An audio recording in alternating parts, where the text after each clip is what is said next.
Hello, my friends. It's been brought to my attention that I made a little boo-boo on 7.3 problem 50. So if you wanted to see the boo-boo I made, I actually made the boo-boo right at the beginning. And right here, I had 3x plus 9, and I brought down a 3x minus 9. And so that, of course, changes everything on that problem. And so for those of you, I want to fix it. And so I'm just going to start off right here where I was. So 5x plus 3, and I had 2x plus 3 times x plus 1 here. And then I'm going to subtract that with, and it should have been 3x plus 9. And over 2x plus 3 x plus 2.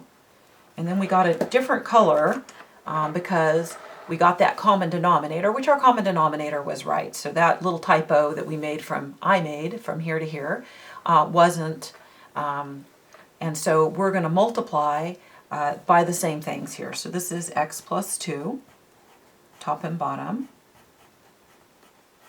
And here we're going to multiply by x plus 1, top and bottom. Okay, so, and then now we're going to multiply all this together. So we ought to get the same thing when we multiply that. And so we actually multiplied that together before, right there, right? And since it's the same, we shouldn't get anything different. And so I'm just going to write that one here. So we ended up with, when we combine like terms, 5x squared, so we FOILed that together, plus 13x plus 6 over the common denominator, which are those three things, and then minus, and then now we have changed that, so we'll get something different. And so when we multiply this together, so this minus here I'm holding out, and I'm just FOILing that. So this is 3x times x is 3x squared, 3x times 1 is plus 3x, plus 9x, plus 9. And so when you combine the like terms, this is 3x squared plus 12x plus 9 over those three parentheses. And order doesn't matter. Ooh, got off the page, sorry. Order doesn't matter in there, inside those parentheses. So I could write them the same or leave them what they were. So whatever is in here, I'm ignoring the denominator right now. I'm not wanting to lose it. And so, but I am ignoring it. I'm just verifying that, hey, this is the same as that, because order doesn't matter. And then remember, there's parentheses here and parentheses here. And when you subtract, it's really important that you think about those parentheses, because you have to distribute your negative. And so here there's no negative in front. So this is 5x squared plus 13x plus 6, and then I'm going to distribute my negative, so that's minus 3x squared, and distributing my negative minus 12x, and distributing my negative minus 9, all over the same three things, in whatever order you want to write them in. So if you want to write it in the order that this one is, wonderful. If you want to write it in the order that this one is, wonderful. If you want to make a new order altogether, that's wonderful too. It doesn't matter. Now I'm combining like terms. 5x squared minus 3x squared is 2x squared.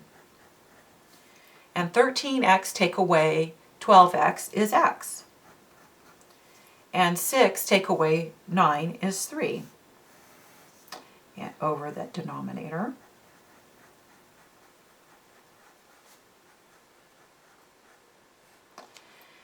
Then it will reduce if the numerator will factor. And on the other problem that I created, that by having a typo, I actually solved it correctly. You know, just if that had been a minus, whoops, if that had been a minus, then that would have been the right answer. But if with it being a plus, I don't have the right answer. So, and so you have to factor. And the good news is the denominator is already factored, right? And so I don't have to factor it because it's already factored. so I can smile to myself, and I just have to see if this numerator will factor. Now the other numerator would not factor, that's 1x there, but this one might, and it kind of looks like it might because 2x and x and 1 and 3. And I know the signs are 1 positive and 1 negative. Let's see, I would want the 3 to go here, and I would want that to be positive and the minus to go here on the 1. I'm going to check it, right? I'm kind of trying to reason it out of what it would be to make what I needed in the center. And that's my T there, you can see. That's going to be the code word. Code word will be T, right? So so that we know what that is. And so, oh, I don't put the code word in here. I put the code word on the, oh well, I've told it to you in both places. That's cool. That'll work out. So minus 2x, I'll make sure I tell it in the other place too, plus 3x. So when I put those together, I do get 1x, and so it does factor. And so how it factors is 2x plus 3 times x minus 1, all divided by 2x plus 3. And so this is going to be for Thursday's dip, right? Daily incentive points. The code word will be T. And I usually give it on the dip, but today I accidentally gave it early. And so I'm going to give early and late for all comers. All comers will get the code word. And so the 2x plus 3 and the 2x plus 3 reduce with one another, and I'm left with x minus 1 divided by x plus 1. And these won't reduce with one another. They're not exactly the same. They're the same size, but they're not exactly the same, and x plus 2 down here as well. And then that's our answer. So that was the typo we had on number 50. I had on number 50. Fixed, revealed, and so I don't know if do I put this with that? Do I tell myself, hey, typo, so that I never try to look at this again? I don't know. Okay, now the other thing that we're supposed to do on Thursday here is we're supposed to look at 7.6. And I had these bonus problems here, and I haven't decided when I'm going to do them or what I'm going to do about them yet that I put in there. I don't know what I was thinking, but right now I'm feeling really tired. So I'm feeling like I'm skipping those for a second. So this is what we're supposed to do today. So those were extra problems, and so certainly you could work on those extra problems if you liked. So this is 7.6. It's word problems, and they give us the work principle, and it's a formula. And so they say if, and then they say A is the time needed for A to complete the work alone. And so so we have a person A, we'll call this person Adrian, and A is the amount of time that it would take them to do some work. So maybe there's a job that these people typically do, and it takes 2 hours. And so this little a would be 2 hours. And then we have a person B. There they are, Brian, Adrian and Brian, right? And that's the number of hours that Brian takes to do the job if he does the job by himself.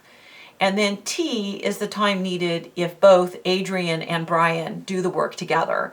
And so if it took Adrian 2 hours to do the job, and it took Brian, I didn't know if I gave a time on that, now I'm not remembering, 3 hours to do the job, then I would expect that if they work together and they were compatible and they're working together, that it would take less time that they would than either of them took, right? Because they would be helping one another, and so that's kind of the idea. And they developed the formula in the book. And if you want to go and read through that, you certainly can. But here's the formula here or here. It all has to do, the formula all has to do with if it takes me 2 hours to do the job, that my rate, how fast I work, is 1/2, which is I get half of the job done in an hour, right? So if it takes me 2 hours to do the job, then 1/2, half of the job done in an hour. So right here is the 1/2, right? If it was 2 for the A. And then how much work I get done is multiplied by the time that I work. So if I get half of the job done in an hour and I work for 2 hours, 1/2 times 2 is I get the whole job done.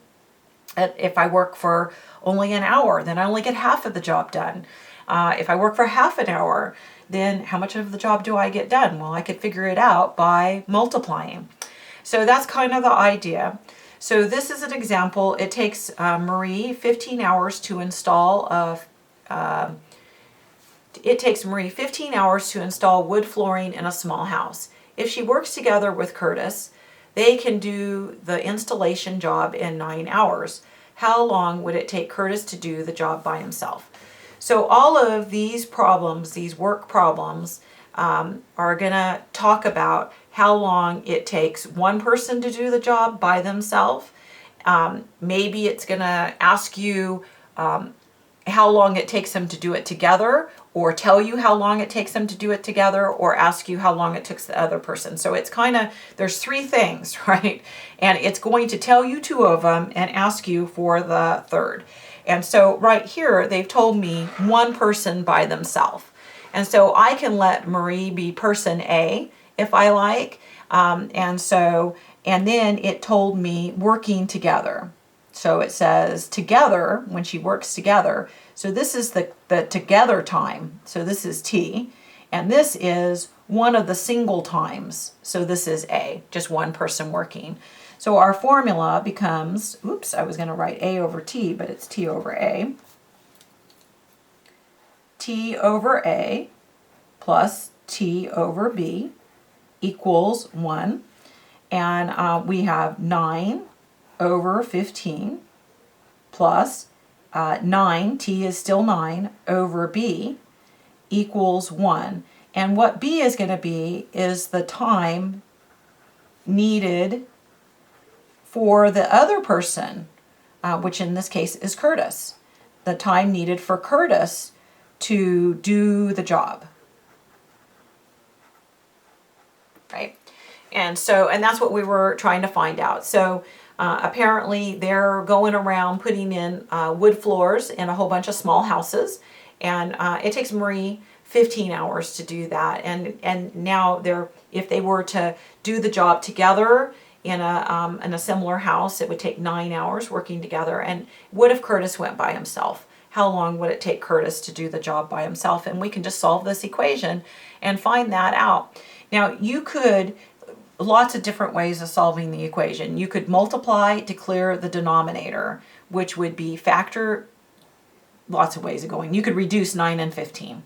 That could be a starter if you liked. You could multiply by 15b and not reduce first, and you would still get the right answer. You could take away 9 over 15 from both sides of the equation because that's a number, and then multiply by b. So all of those are good ways of solving the equation, half dozen each to the other. So I think I'm going to take away 9 over 15 from both sides. My choice. So I wouldn't be able to do that if the only reason that I'm able to do that is because this is a number.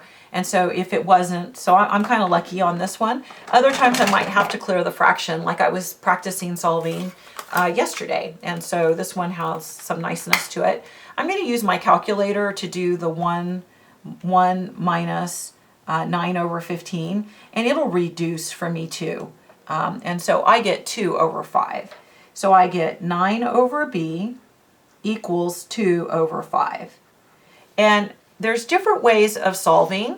And our book doesn't show cross multiplying, but I know a lot of people have learned cross multiplying, and it's only when you have one fraction equals one fraction.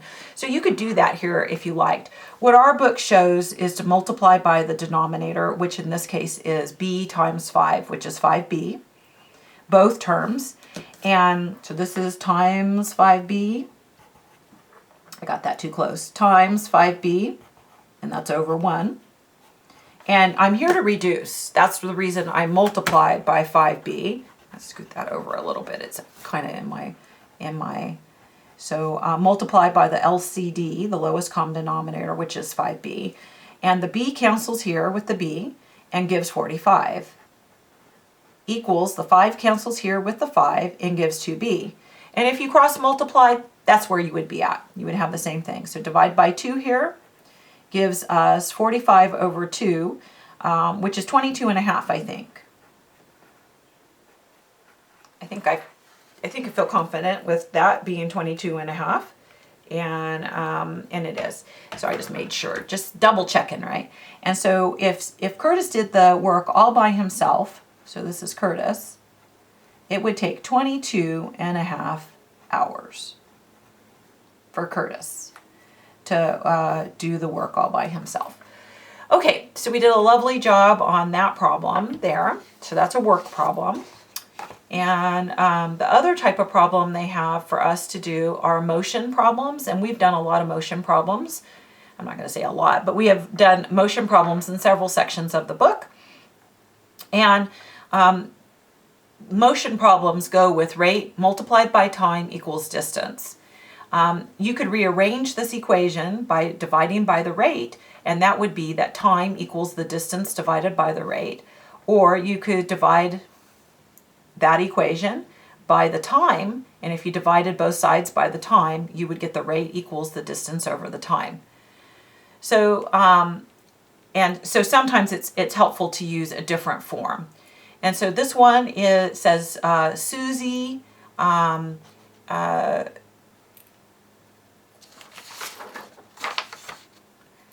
Susie bicycles 5 kilometers an hour slower than Daphne. In the same time that it takes Susie to ride 48 kilometers, Daphne can ride 63 kilometers. How fast does each bicyclist travel? And so this problem, I think, came out of your book, and the only thing I changed about it was the names of the people. I think I changed them to be the names of, well, I know for sure I changed them to be the names of my cats. Susie and Daphne. And my little cats are not happy that everybody is home. They love to greet us when we come home, but they like their alone time too. And so they're missing out on their alone time with us all home. Okay, so we don't know how fast Susie rides the bicycle. We just know that it's slower than Daphne, right? 5 kilometers per hour slower than Daphne. So if Daphne rode the bicycle 6 kilometers an hour, then Susie would ride it 1 because she goes 5 kilometers an hour slower. If Daphne rode it 7 kilometers, then Susie would do 2. If Daphne did, right? We could go on and on. If Daphne rode the bike X kilometers an hour, then we would know, so we put rate here, X, we would know that Susie was X minus 5. And then what they said about the time is the times were the same, but I don't know what that time is, but I do know that it's equal.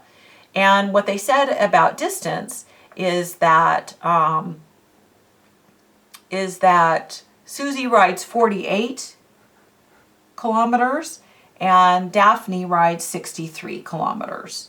And so, and I know that these are the same as each other. Oh, I was spelling same with a T in it. I don't know what I was spelling. So same. These are the same. And so that's when you whip out this formula right here that's talking about time.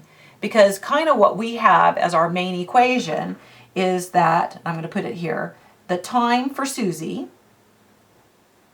equals the time for Daphne. They're the same. Well, how could I find the time for Susie? Well, how you find it is you divide her distance divided by her rate. So her distance is 48, and you divide that by her rate, X minus 5. Right? So that's the time for Susie. And then Daphne, same thing. How do you find her time? Well, you divide her distance divided by her rate. So this is 63 over x.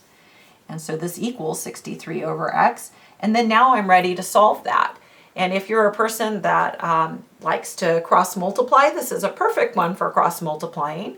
And if you're a person that's doing it the way that our book is showing right now, they didn't do cross multiplying. They were trying not to confuse the issue. But a lot of times people tell me, I learned this someplace else. Can I use it here? And the answer is, yeah, certainly. What they're showing us to do is multiply by the common denominator. And in one step, cross multiply people and people who multiply by the common denominator are at the same spot. You can only cross multiply on special problems, but you can multiply by the common denominator on them all. And so anyway, so you factor the denominators, which they're factored. They won't factor any further. And then, and so this one says you got to have an x. And this one says you got to have an x minus 5. A binomial x minus 5. So there's the common denominator. And we're going to multiply here by x times x minus 5. Oh, this pencil's not that great. And here I'm going to multiply by both sides. Over 1, if you like. And I'm here to reduce, right? And I'm going to grab out a better pen. Ooh, I might have left a lid off and maybe it won't work anymore, but it's going to. And so I get 48x, right? So 48 times x, 48x equals, and the x reduces with the x, and I get 63 times x minus 5. And then I want to solve this normally. So I cleared the fraction by multiplying by the common denominator because it had fractions. And now I'm noticing, oh, I think it's linear. And so since it's linear, you want to distribute. So that's 63x, and then 63 times 5 is 315. And then when it's linear, you want to get them separated. So I'm going to take away 63x both sides. Get the variable separated from the number. So I'm going to have there 48 take away 63, and that's going to be negative 15x equals negative 315. And one more step to solve for x, and then I'll try to answer the question that they asked in the problem. So x equals, and a negative divided by a negative there is a positive, and 21. And this is remembering back what this is. I solve, so I forget sometimes what did x stand for. X stood for the rate that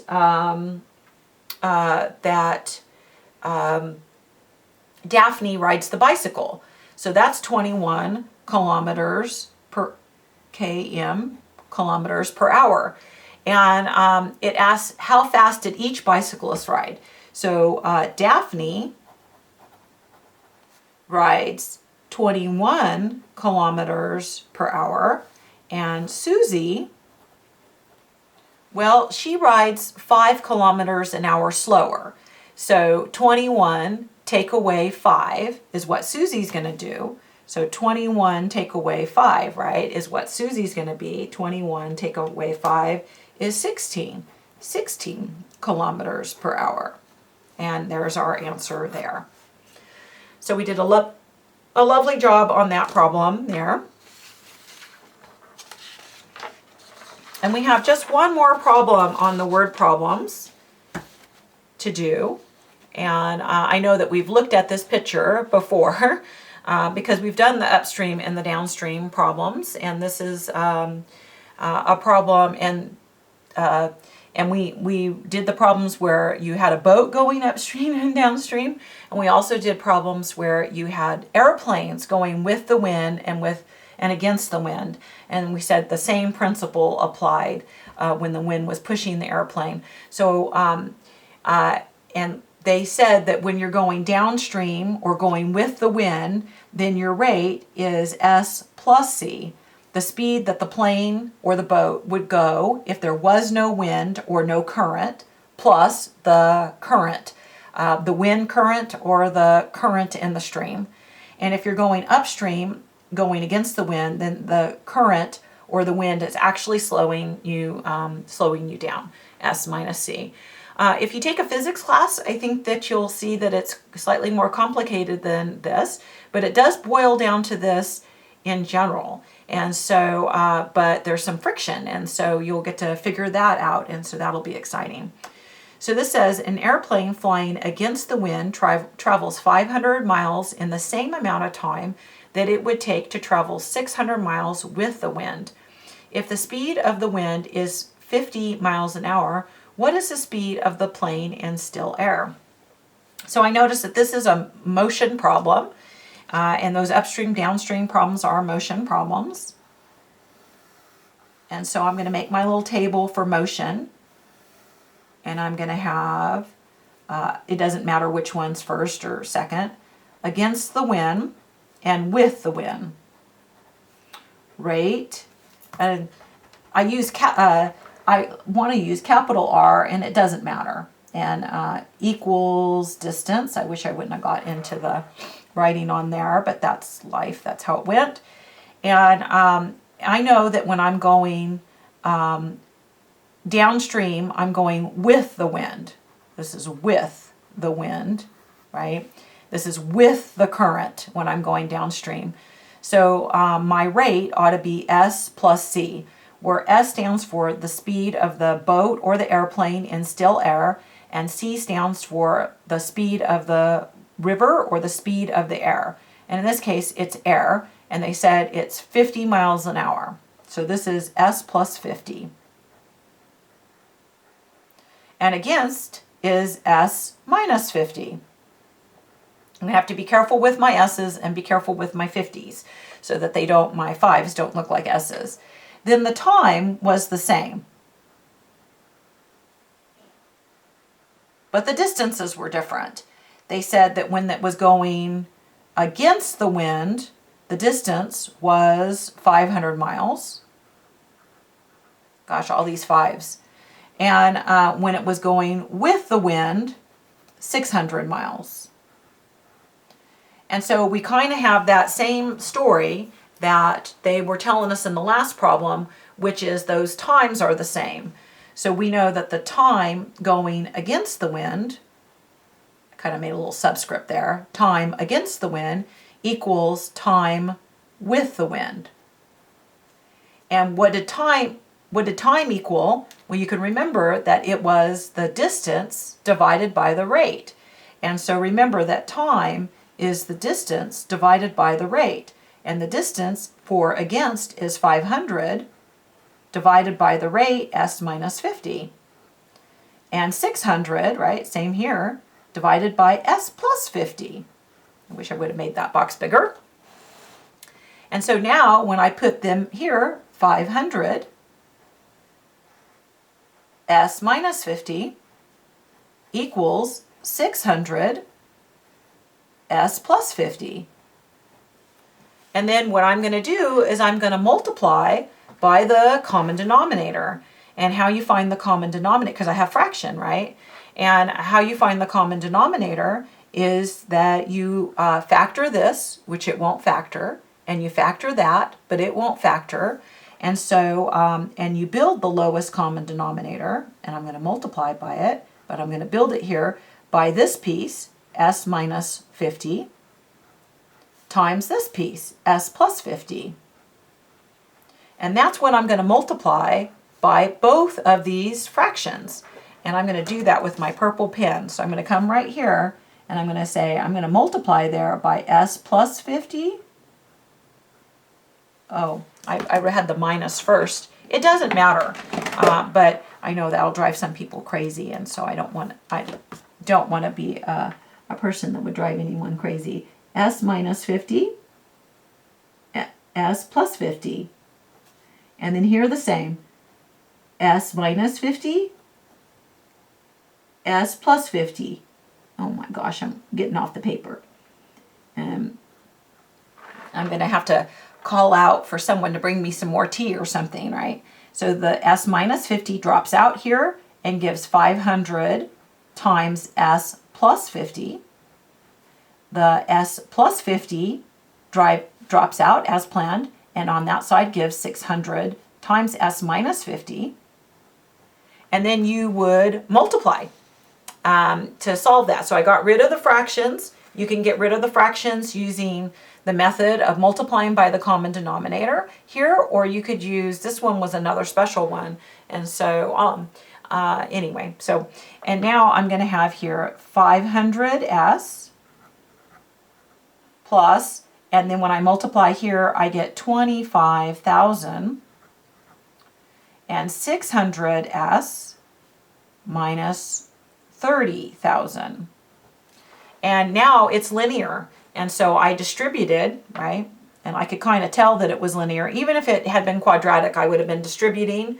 If it was quadratic, I would be having s to the second, and I would try to get 0 on one side. Because it's linear, I'm gonna hurry because I see my time, and I don't want it to go into a part 2.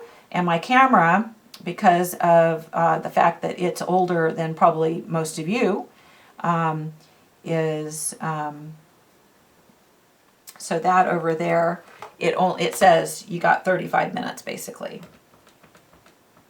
So when I add those together, oh, syntax error because I'm trying to hurry. Is that how it goes? I get 55,000, and that's negative. They're both negative, and then I'm going to divide by negative 100, and this is going to be the speed of the airplane in still, so 550, right? Miles per hour. And that's what they asked us to find. I went off the page, sorry. So S is the speed of the plane, right? So this is the speed of the plane.